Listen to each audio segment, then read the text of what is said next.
In the quaint village of Eldergrove, there lived a woman named Beatrice, renowned for her insatiable greed. She had a penchant for collecting everything from rare coins to the most mundane of trinkets, believing that each item would somehow elevate her status among the townsfolk. Her home, a sprawling mansion, was filled to the brim with her treasures, yet she was never satisfied. Each day she would scour the market, her eyes gleaming with the promise of new acquisitions, while her heart remained as empty as her overflowing vaults. One fateful afternoon, as Beatrice rummaged through a dusty old shop, she stumbled upon a peculiar lamp. It was tarnished and unremarkable, but something about it whispered to her greedy heart. She haggled fiercely with the shopkeeper, finally prying it from his hands for a pittance. That night, as she polished the lamp, a cloud of smoke erupted and out came a grinning genie. You have freed me, O greedy one. For your wish I offer you a choice, wealth beyond measure or the wisdom to know when enough is enough. Beatrice, her mind racing with visions of gold and jewels, immediately chose wealth, dismissing the genie's warning with a wave of her hand.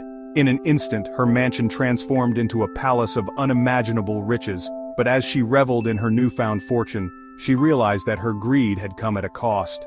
The more she acquired, the more isolated she became. Friends turned to shadows, and laughter faded. The weight of gold.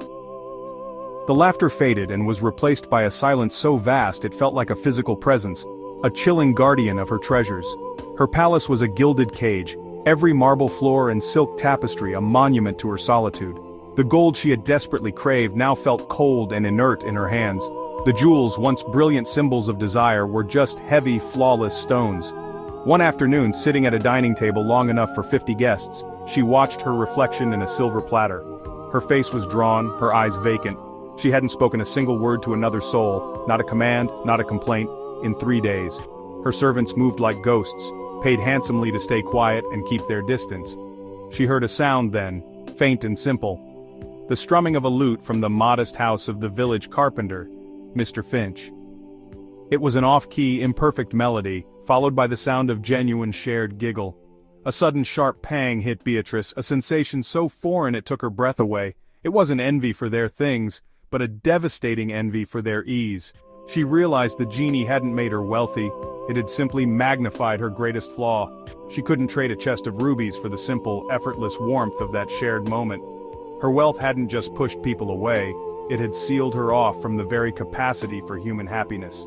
She couldn't stop wanting, yet there was nothing left to want.